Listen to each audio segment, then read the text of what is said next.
Well, it's official there, partner.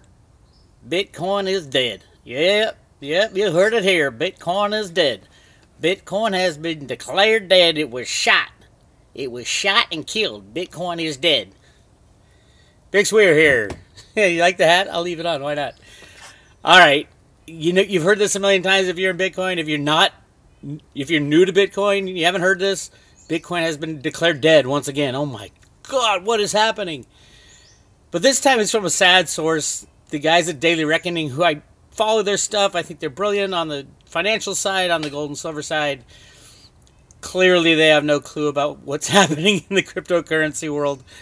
Very sad for them. They putting this article out called "The Death of Bitcoin."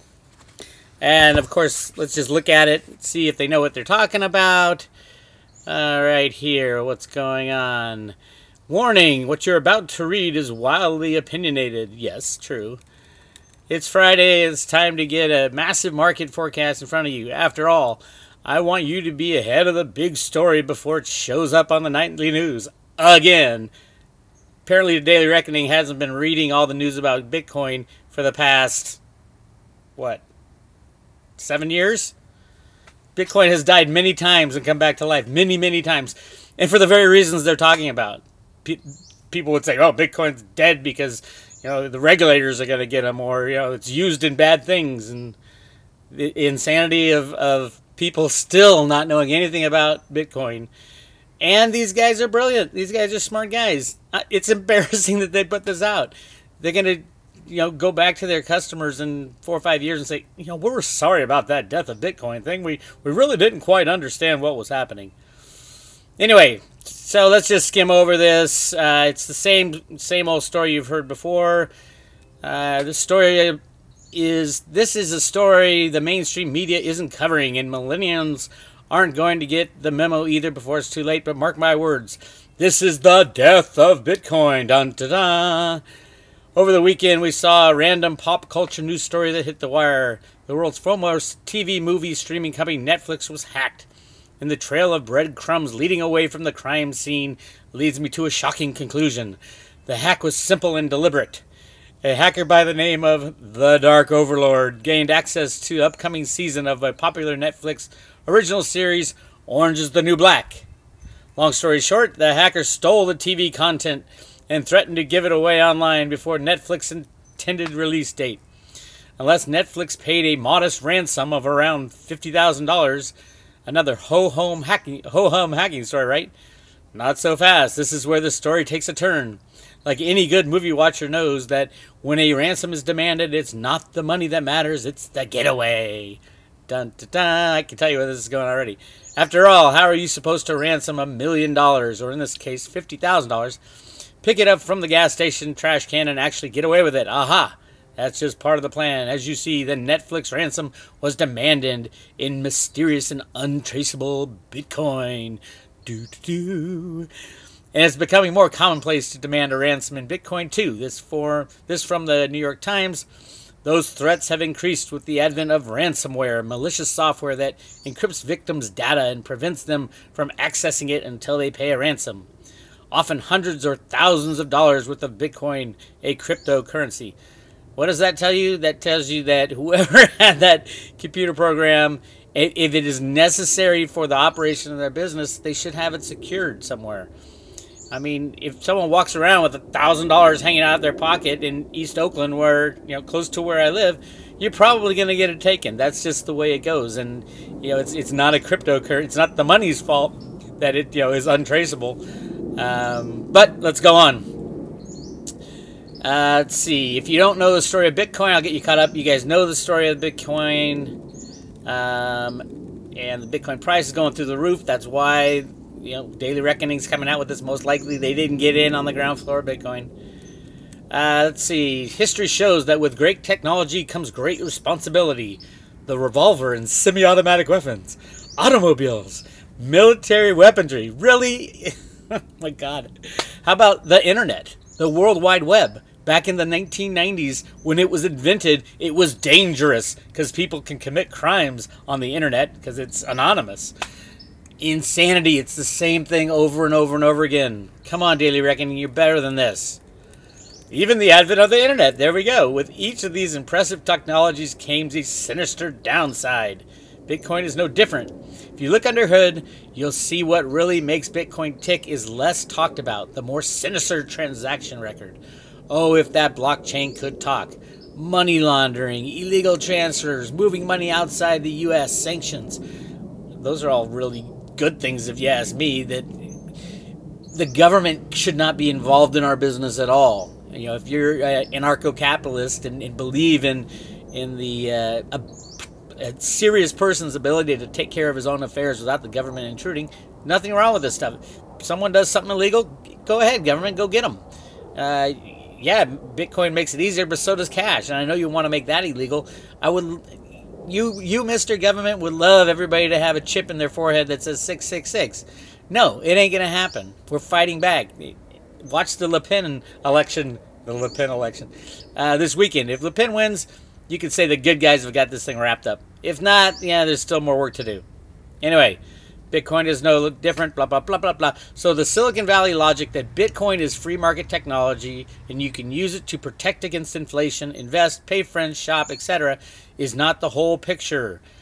It's also why I'm all puffed up about Bitcoin. And mark my words, coming soon, the script on Bitcoin is going to flip. How many times have we heard this? Keep thinking that. How many times have we heard this? Similar to the disruptive technologies I list above, Bitcoin will undergo the standard life cycle of development. And I believe that will include swift, sweeping government regulation. What he's not saying there is a large chunk of Congress already has Bitcoin because they know it's about to happen. I hate to tell you, Daily Reckoning, Congress is in on it.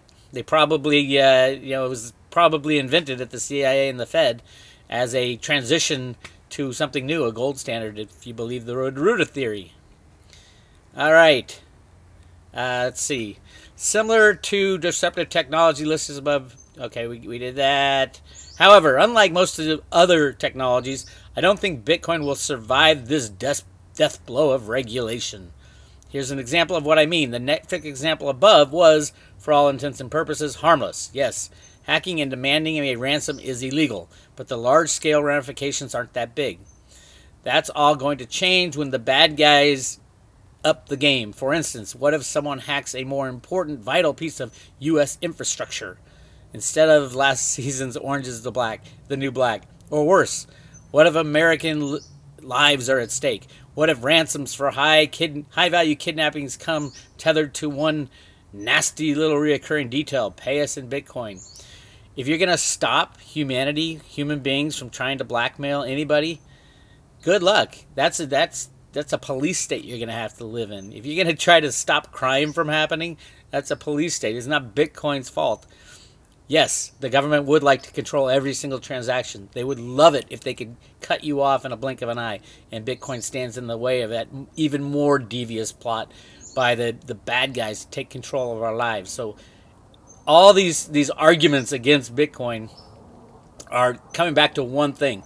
Do you want a centralized government entity controlled by the banksters controlling your life? Or do you want to control your own life? Do you want to make the choices of how to protect your own data, protect yourself from criminals, and use a currency that is untraceable?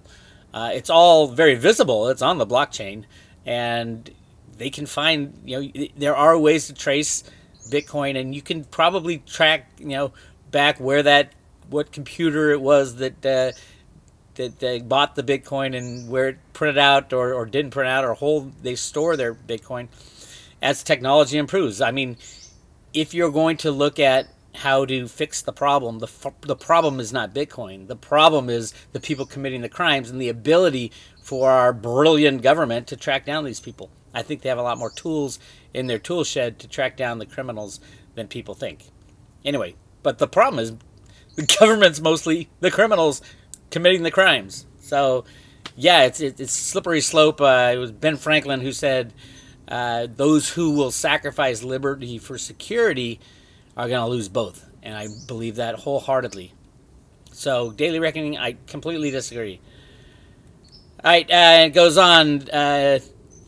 What if American lives are at stake? What if ransoms for high-value kidnappings come tethered to one little nasty recurring detail? Pay us in Bitcoin. That's when the encrypted emperor will be stripped naked. Bitcoin will bear the full brunt of a media and government onslaught. It won't be pretty. Kind of like Donald Trump is bearing the full brunt of a media and government onslaught right now. It is time to fight the media and the government, people. Time to wake up. Get yourself out of your little cocoon. No more snowflakes out there. We can't afford snowflakes. Get up and fight for your rights. Fight for your right to be free. And it's not easy, and yes, it is messy. There will be bad things that happen in life. But would you sacrifice your liberty for a little security? No, I'm not gonna. I don't think anybody in America should. The government, our law enforcement needs to pick up their game. If the world's running away from them, they need to step up their game and learn how to track down cyber criminals and make the punishment for something like that bigger. Make it death of your whole family. If you commit a cyber crime, make it a penalty of death. Why not? If it's so important that government secrets are going to be exposed. Our government's in every aspect of our electronic life already. I'm sure they know everybody who's got a Bitcoin already because they're watching us right now. New WikiLeaks came out today that said the government is in every LAN network, which is like the network within companies, and they're spying on you. That's unbelievable, the insanity that goes on. Anyway, this goes on to say, of course, at the end, it's the death blow. That's the end of Bitcoin. Bitcoin will be dead once this all gets out, and the government will crack down on it. So I am going to put this article in this category. Look at this. Bitcoin obituaries. This would be the 128th time that a media outlet has claimed Bitcoin is dead. Welcome, Daily Reckoning. Good job. Bitcoin has died. We're going to add that right to number 128. This is a count of how many times in the media they said Bitcoin is dead. From anything from, the government will shut it down, to the blockchain doesn't work, to cyber hacking, to blah, blah, blah, blah, blah, blah, blah. 127 blah, blah, blahs. All you people who have invested in Bitcoin, don't worry about the Day Reckoning article. They have a lot to learn about freedom. I think it comes with the troubles and pains of, you got to secure your data, secure your information. Don't get yourself in a place that's vulnerable for somebody to come along and demand a ransom. Take care of yourself. This is a big, mean world, and our government behind the scenes is even bigger and meaner. So do you want to turn to the government to take care of your business, or do you get to take care of your business yourself? I say, there's a new sheriff in town, and his name is the U.S. citizen. So you better get out there and guard your Bitcoin, guard your electronic material, guard everything from the ransomware people. This is Bix Weir signing out from theroadtorooter.com. Don't forget to subscribe to this video. We'll talk to you later.